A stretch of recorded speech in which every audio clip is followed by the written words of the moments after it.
ఈ ఏడాది 50 టీఎంసీల నీటిని తీసుకోవాలని చంద్రబాబు నాయుడు గారి ప్రభుత్వం సంకల్పించడమే కాదు, దానికి అనుగుణంగా చర్యలు తీసుకుంటా ఉంది. మరి ఇది రాయలసీమకు జరుగుతున్న మేలు కాదా?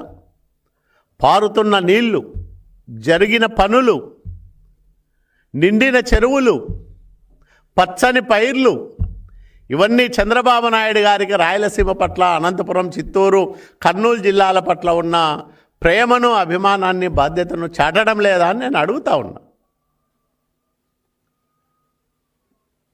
ఒకే ఒక సంవత్సరం 3,800 కోట్ల రూపాయలు ఒకే పథకానికి ఖర్చు చేసిన ప్రభుత్వాన్ని మనం ఎప్పుడూ చూసి ఎరగం.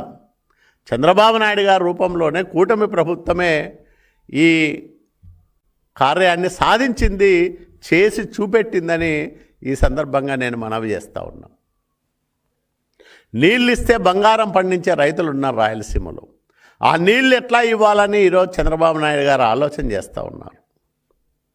గోదావరి నీళ్లను కృష్ణా డెల్టాకి ఇచ్చి, కృష్ణా డెల్టాలో వాడుకోవాల్సిన